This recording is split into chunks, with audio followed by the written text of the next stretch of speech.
Hi everyone, welcome to Emma, a true infidelity story. I'm excited to share a new story with you. I recall the day James introduced us to Jack. Jack, our majestic and lively stallion, was meant to be the latest addition to our serene existence at the farm. Initially, I was unsure. I had never pictured myself as someone who would care for a cute horse, but James had always harbored the dream of owning one. So I agreed, thinking what could possibly go wrong? As weeks morphed into months, I noticed a shift within me. At the outset, it was minor things, a brief stop at the barn to feed him, brushing his mane, or observing him prance across the meadow. It was calming, almost healing, as if he connected with parts of me that nobody else understood. It seemed harmless enough, but James began to notice my increased time with Jack. He would jest about it, dismissing it as a harmless quip. "You adore that cute horse more than you adore me, Isla," he would James with a chuckle, pulling me close. I would chuckle along, unwilling to acknowledge that perhaps he was onto something. Perhaps, just perhaps, there was a deeper connection. It wasn't solely about Jack though. James and I had been growing distant for some time, and he appeared more absorbed in his work than in our relationship. We had built our lives together, but somewhere along the line we had lost touch with each other. I tried convincing myself it was just a rough patch, but deep down I felt suffocated by the silence. One night I lingered in the stable, grooming Jack's mane and speaking to him, as though he could grasp every word. I divulged my frustrations, my solitude, and my yearning for something indescribable. Jack stood there, serene and attentive, his large, kind eyes seemingly piercing into my soul, understanding every thought I harbored. "I wish James could understand me the way you do," I murmured, unsure of how much time had passed. And I remained there. But by the time I returned to the house, James was there, standing by the door, his expression indecipherable, a blend of bewilderment and something else I couldn't quite identify. Another late night at the barn, he inquired, his tone carrying a peculiar sharpness. I nodded, a surge of unexplained guilt washing over me. I attempted to dismiss it with a nervous chuckle, but James did not join in my laughter. There was something in his gaze that evening, a hint of suspicion, or perhaps the onset of doubt.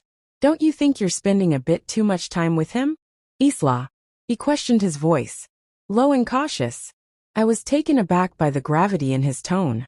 "James, he's just a cute horse," I responded, trying to muster a smile. But the words felt hollow, and a peculiar ache formed in my C*******T, as if I was deceiving both him and myself. In the ensuing days, James's words haunted me. "Don't you think you're spending a bit too much time with him, Isla?" It should have seemed absurd. It was just a cute horse after all. Yet as I tried to carry on with my daily routine, I couldn't dismiss the unsettling feeling that James was noticing things I hadn't acknowledged to myself. That Sunday morning, I resolved to take a break from the barn, hoping some distance might help clear my thoughts. I occupied myself with household tasks, trying to suppress the growing urge to visit Jack. However, as the day wore on, the house grew increasingly silent and empty, as if something essential was absent. Eventually I relented. I told myself I'd just check on him briefly, perhaps refill his water, and give his mane a gentle brush. As I neared the barn, my heart started to quicken and excitement brooded within me that I couldn't quite place gently. I pushed open the door, and there he was, Jack, standing really, his glossy coat catching the sunbeams that slipped through the barn windows. I extended my hand to caress his muzzle, and as I did, a serene calm enveloped me. "You're my refuge, Jack," I softly confessed. It might have seemed silly, but in that tranquil moment it felt like the most genuine words I had spoken in ages. As I was engrossed in my thoughts, I didn't notice James's approach. Suddenly his voice shattered the quiet, jolting me there. "You are Isla," he Jamesed, his tone oddly. Even I spun around, my heart racing to find him standing at the barn entrance, his eyes shifting from me to Jack, his expression inscrutable. "I thought we had agreed you would reduce the time spent here," he stated. Crossing his arms, I attempted a laugh, but it came out tremulous. "James, it's just I just needed some fresh air," I faltered, trying to appear casual. But James didn't look convinced. His gaze narrowed, and I sensed the tension between us building like an impenetrable barrier. Neither of us could breach Isla, He began, his voice now gentler, almost beseeching. Is there something going on? I mean, between you? And he paused, glancing at Jack, as if he couldn't bear to finish the thought aloud. My face heated up, and for a moment I considered confessing everything.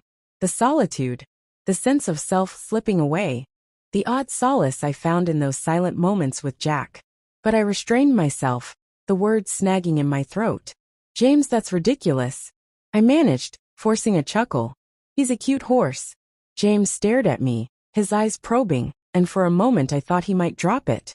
But then he stepped closer, his expression fraught with an emotion I couldn't quite decipher. Then why does it feel like I'm losing you? He asked, or whispered, a pang of guilt deeper than any I had felt before engulfing me. I yearned to reassure him, to tell him it was all in his mind. But the truth was I was at a loss for words.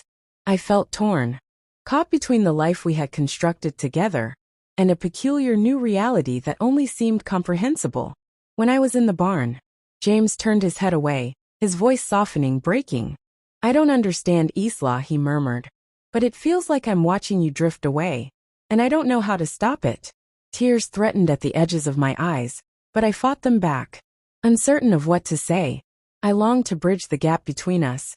Yet the silence was dense, charged with all that we were leaving. Unspoken that night, James didn't say anything more. He left me alone in the barn, his footsteps receding as he walked back towards the house. I lingered with Jack a bit longer, my mind whirling and uneasy. It was as though all the minor fissures in our marriage, the issues we had both overlooked for so long, had abruptly come to the fore the next day. I tried to block it from my mind, immersing myself in my regular tasks around the house, hoping the tension between James and me would naturally dissipate. However, whenever we crossed paths, I felt it, the gap, the unspoken query lingering between us. I realized something had to shift. That evening I resolved to face the truth, even if I hadn't fully grasped it myself. I waited for James to come home, and as he entered the kitchen, I noticed his wary expression. James. I started, my voice shaking a bit. We need to talk. He nodded, his face solemn, and motioned for me to sit, taking a deep breath to calm myself. I began. I know things have been off between us. I carefully chose my words. I've felt disconnected, and perhaps that pushed me towards Jack more than I anticipated. James's expression hardened, but he remained silent. I continued, my fingers nervously twiddling as I tried to find the right words. I never intended to make you feel like I was drifting away, I murmured, barely audible, but I was lonely. James. I felt like I had lost part of myself, and somehow being in the barn spending time with Jack, it made me feel complete again. James exhaled deeply, massaging his face. Isla. I never imagined, I didn't think I'd ever be jealous of a cute horse, he admitted with a wistful smile. But seeing you with him, the way you looked at him, it felt like I was losing you to something I couldn't match. His honesty took me by surprise. I hadn't realized just how deeply he had been affected, how much he had been holding back. It was as if the wall between us had shattered, exposing the pain we had both concealed. Maybe we've both been lost, I said softly, reaching out to take his hand. I got too caught up in my feelings, and I should have turned to you sooner. Justin didn't know how. He squeezed my hand, his features softening. I guess we've both been escaping in our own ways, he acknowledged. But maybe it's time we start finding our way back. We sat in silence, the heaviness of our unspoken thoughts settling around us. In that moment I realized that the connection I had been seeking wasn't in the barn, but right here, sitting across from me. Maybe it's time we find something to escape to together, James suggested, a gentle smile playing on his lips. And there in that quiet kitchen, hands intertwined, engaging in our first genuine conversation in a long while, I knew we had made the first step towards each other again. If this story resonated with you, please like, comment, and subscribe. Your support helps us craft more engaging stories for you.